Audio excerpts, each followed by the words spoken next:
Hello, hi guys! Magandang hapon sa inyong lahat. This is Chin Rodriguez from Masagari Channel, a faith healer o Zomata reader. So ngayong hapon, tignan natin sabihin sa iyo ng ating mga gabay. So this is a weekly gabay for the month of January 14 hanggang January 20. For the sign of Scorpio. So Scorpio, welcome to my channel. Ano kayang messages, advices, and spirit guides ang ating masasagot for today's video? Kanino kayang energy or kaganapan sa buhay ng mga Scorpio ang ating mahagilap? So guys, this reading is a journey reading lamang, hindi lahat makaka-resonate. Kunin lamang po makaka-relate sa inyo and comment down below kung kaninong energy ang ating nasagap. And of course, don't forget to like and subscribe my channel and i-notification bell for more videos update. And of course, maraming salamat po sa mga walang sawang pag-support sa aking channel, lalo-lalo na ang hindi nag-skip ng ads na way pagpalain kayo ng Diyos at may kapal, siksik, liglig, nag-uumapaw na biyayang manubalik sa inyo. So let's see guys, what is the messages, advice sa ng ating angel spirit for the sign of Scorpio. So let's see and watch this. Ano kaya kaganapan sa buhay ng mga Scorpio signs ang ating mga hagilap? So guys, ito na. At itong kaya na't bubulabugin natin angel spirit. Let's give my information po. And there's something kind of something happiness, no? Magkakaroon ka ng kaligayahan or magkakaroon ka ng something kumaga nag-uumapaw na saya. No, this is something an information with happy families. There's something homecoming, family gathering, and this is something the Empress card for revert. No, parang binuhay ulit yung katawan lupa mo dito. No, nagkaroon ka ulit ng panibagong sigla, panibagong pag-asa na maaaring masilayan muli, no? Na maaaring magkaroon ng bagong eksena. This is something that Page of Swords, there's a spying looking, watching at you, no? Maraming mga taong pinag-uusapan ka behind your back. Maraming taong nakatingala at nakatingin sa'yo. There's something the Queen of Pentacles. So this is something good sense magdating sa entrepreneur, no? Kailangan marunong ka mag-manage ng finances mo. And this is the Four of Pentacles with the saving money, protect your power, protect your energy. Protection ng mga bagay na pinaghirapan mo. Additional messages. So this is something the two of us by choices, no? Piliin mo lang yung mga bagay o tao sa sitwasyon mo na makakatulong for you. No, piliin ang wasto at tama. This is Ten of Cups. Represent what? This is something, Ace of Cups, something in love life, new love, new kilig, o maaaring ibalik ang tamis ng pag-ibig. Ganon. Let's see what is the Empress card na magdadala sa iyo ng kaligayahan. And because this is something, the Ace of Pentacles with a big shot and big money coming in for you. May malaking finances, malaking perang pasabog na darating. Additional messages with a Page of Swords. A blessing is yours, no? May panibagong eksena.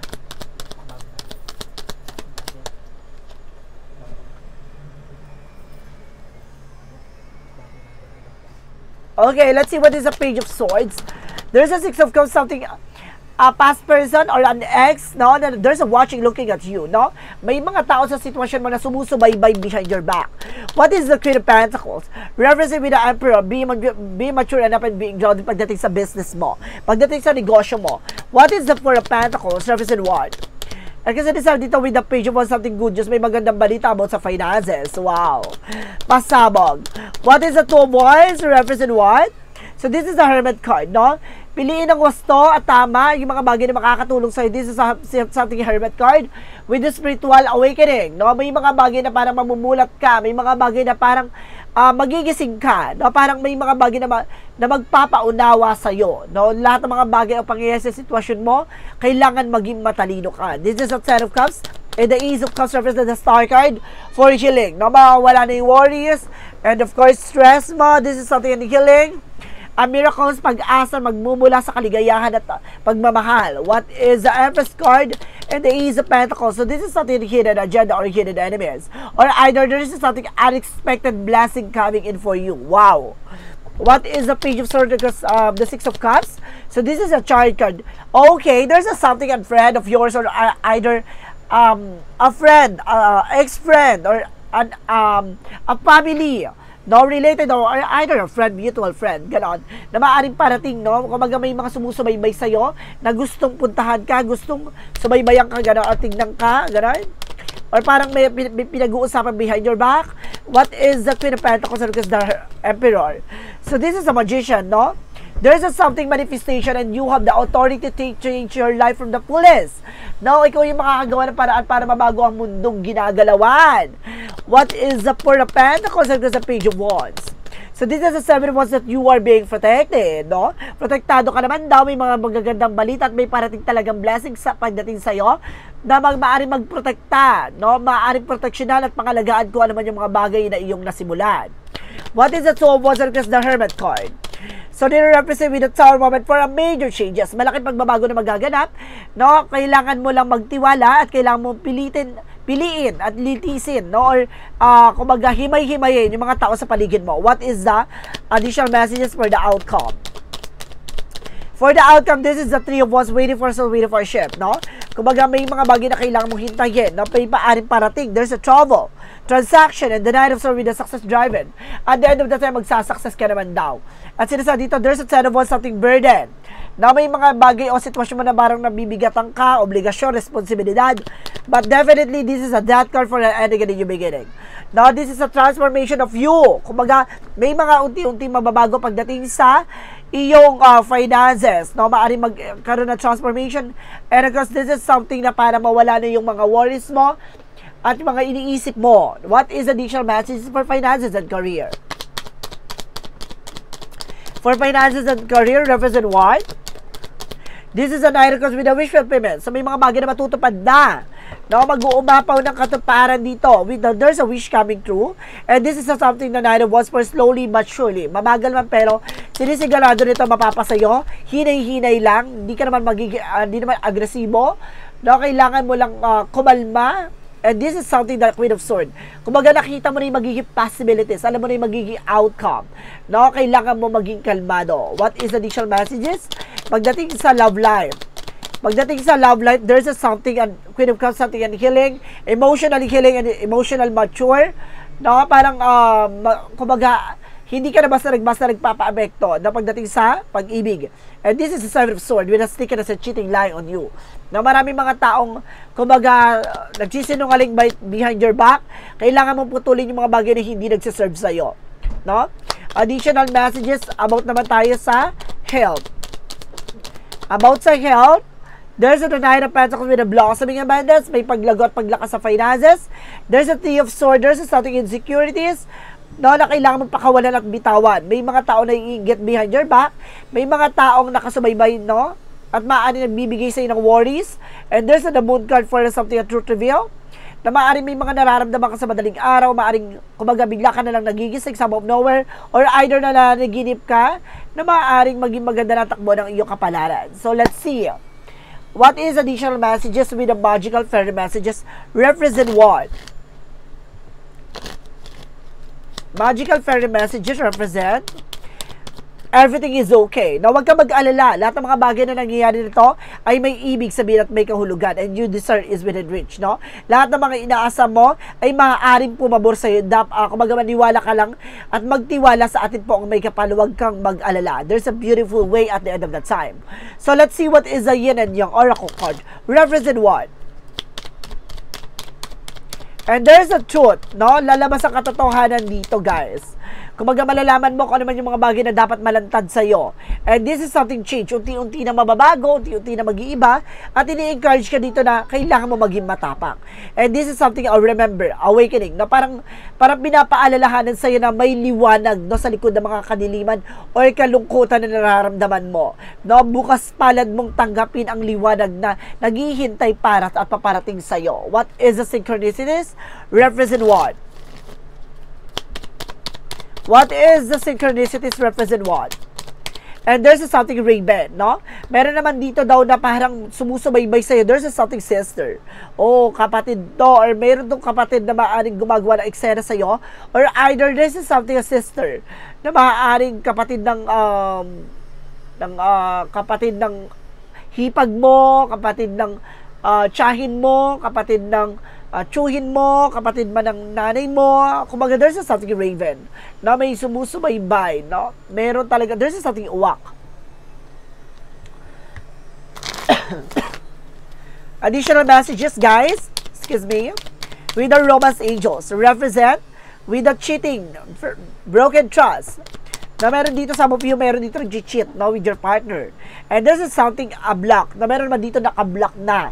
Hiniwalayan na, naghiwalay na. And this is something intuition, inner knowing, binibigyan ka na mas matalas na katalinuhan para maunawaan ang yung nilalaman pagdating sa pag-ibig. Kung ano lang nangyayari, kumaga inner voice, like a something an instinct, no? There's a woman instinct, no? What is Archangel Michael messages?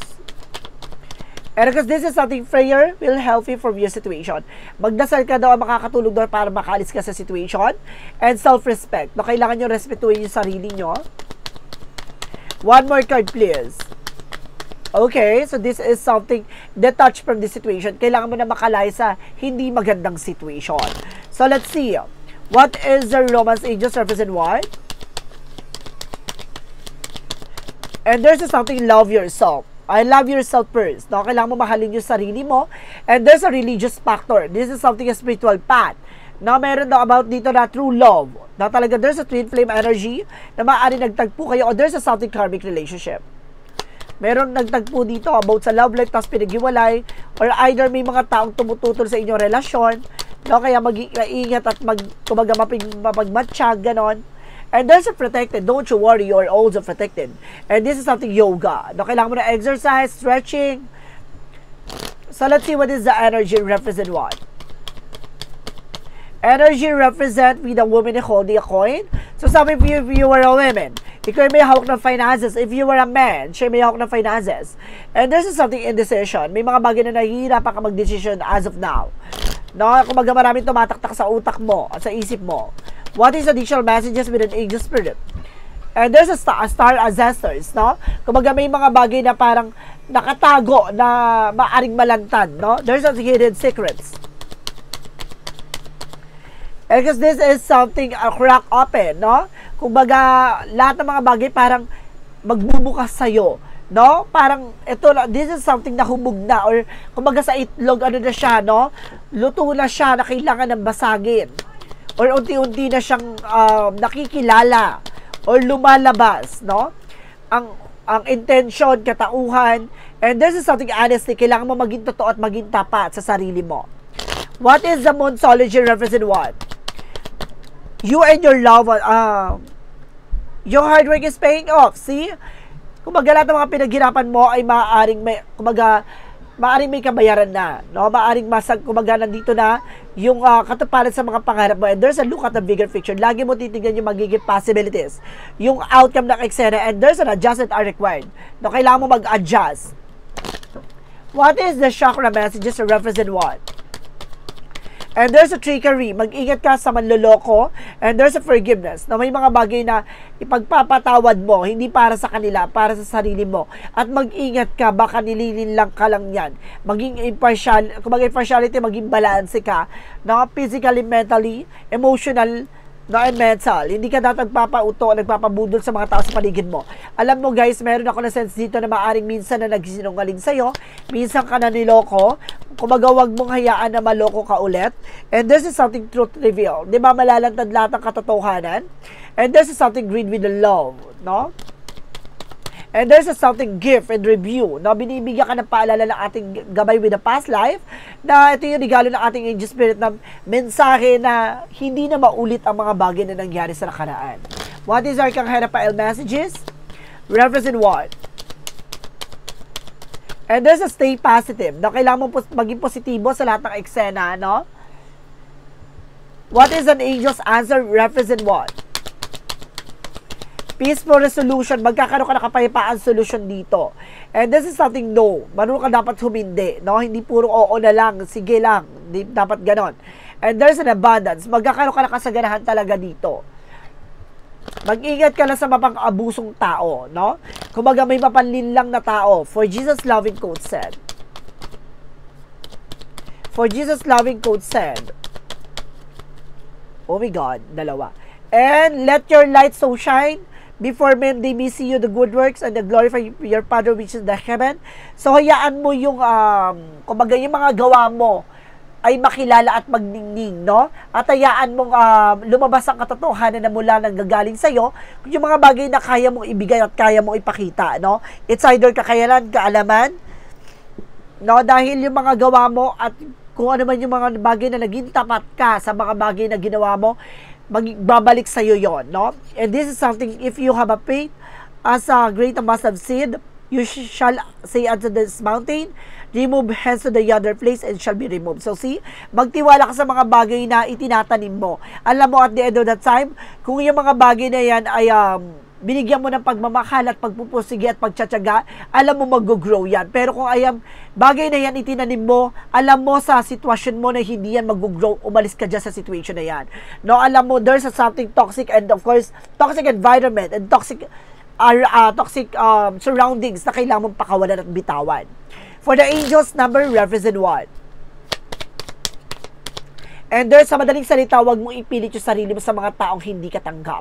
And there's a 1551 for hold your vision. Lagi mo panghahawakan kung ano yung pinaniniwalaan mo at kung ano man yung mga bagay na nakikita mo. Focus on the good and maintain your concentration and focus outcome you desire. It's time to put your feet and time to into your ideas and pursue your goals with all your might. You have such a beautiful, courageous, and brave spirit. No, matapang ka eh. No, panghawakan mo yung mga bagay na nakikita mo. Hindi mo kailangang bumase sa mga sasabihin ng iba, sa mga taong huhusgahan ka sa mga bagay na ibinibigay at pinagpapala ng ating pong kapal. Tandaan mo, ikaw yung binigyan ng kakayanan at kaalaman. Bakit ka maniniwala sa mga sabi-sabi at hindi wala namang kaalaman, no, pagdating sa mga ganyang bagay. And this is something 1313 for starting fresh. Magsisimula ka ng panibagong eksena. Step out of your comfort zone. You are about to create something meaningful. All your skills and talent will bring you spontaneous profit. Build up your confidence and trust in your decision. Lagi kang magtitiwala sa sarili mo at sa mga desisyon na gagawin mo. Tandaan mo, ikaw pa rin ang magsisimula ng eksena mo at ikaw pa rin ang gagawa ng mga bagay na ikakatapos mo, no? Kumbaga may mga bagay na kailangan tapusin, may mga bagay na kailangan simulan, no? So let's see what is the messages of life. Messages of life represent my creative power. No? At sinasabi dito, I recognize the creative power of my thoughts. I know that I can use them to build or to destroy.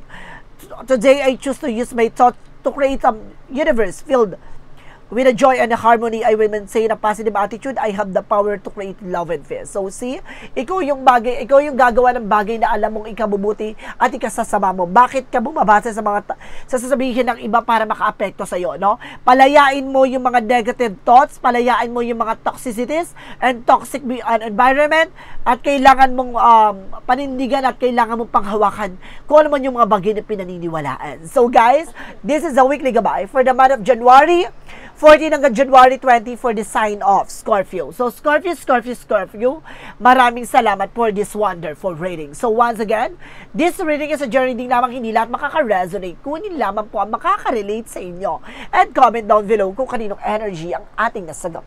And of course, don't forget to like and subscribe my channel and hit notification bell for more videos update. Kasi maraming salamat po sa mga walang sawang pag-support sa aking channel, lalo-lalo na ang hindi nag-skip ng ads, saway pagpalain kayo ng Diyos at may kapal, siksik-liglig, nag-uumapaw na biyayang manumbalik sa inyo. At maraming salamat po, and see you in the next video. Bye-bye and babush!